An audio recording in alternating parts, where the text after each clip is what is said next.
it's unfortunate, but they can't necessarily expect much. And that is, part of what I want to change.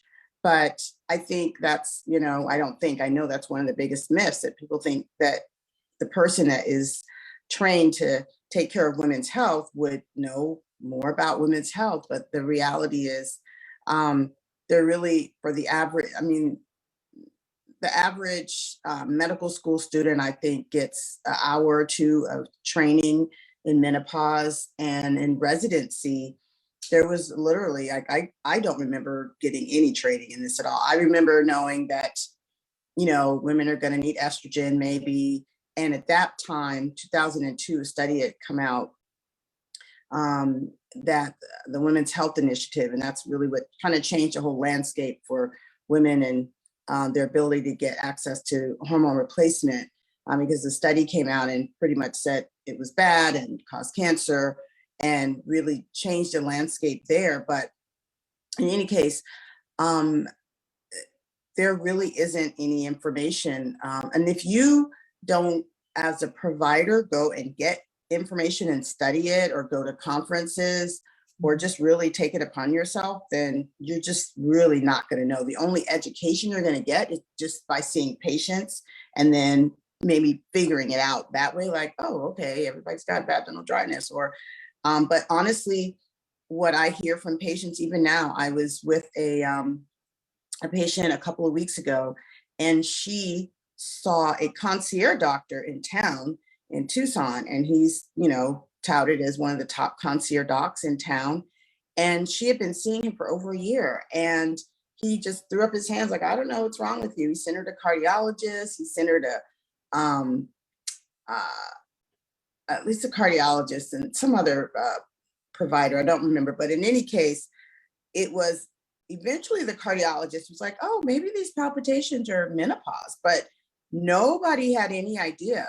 And she was like a walking just poster child. And I was just like, this is unconscionable. Like, it's really scary that these are people who, and if you know anything about concierge medicine, those doctors, people pay no less than $1,500 a year to thousands of dollars a year to pay more money to get better care. And even those providers don't know. So it never ceases to amaze me how ignorant. But the good news is that there is work that's happening behind the scenes, and I'm feeling more optimistic because there are organizations and nonprofits that are really committed to changing the narrative and educating providers. There is at the Northern American Menopause Society, their website is menopause.org. And if you go to their site, it's a great resource to find providers that have been trained in this topic. So these are the providers that went out of the way to learn about menopause.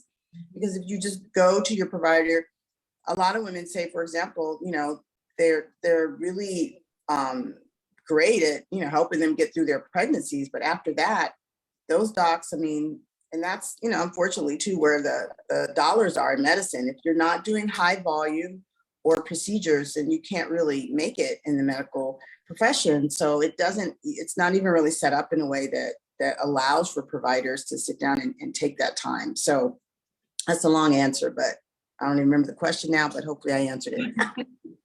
Yes, you did. And thank you for giving the menopause.org website, because that was going to be one of my next questions. How do you find a doctor that can address these issues? Yeah. So right now, I think that is one of the best ways. It doesn't mean that your provider doesn't know, but and the other thing I do want to make sure people get is that their provider may know about it, but they also may come in with their own personal bias about it. Mm-hmm. So I've heard people say, oh, my doctor says they don't believe in hormones. And it's like, that's not for them to believe in. Like, this is science. This isn't what they feel comfortable about. But a lot of providers, myself included, we were trained under the understanding of that study, but all of the findings of that study, or most of the findings, have really been just debunked and rebutted. But most of the providers that were trained don't know that. So we were all trained thinking estrogen causes cancer and does this and that. But now all the results of that study, they're realizing, oh, it was actually the women over 70 that had never been exposed, but the women who were perimenopausal actually benefited. But nobody went back, and even though they, retracted some of those things that they said about the study, nobody went back to really go back and say, oh, okay, now now we understand that that's not really the case. They're still operating under that 2002 understanding of that study. And so you might have a provider that knows something, but they're still not up to date with hormone replacement. So you really need, that's why I like the NAM site, because that organization really is committed, and they're, evidence-based. Like, this is the kind of the governing body of providers that are offering care for women going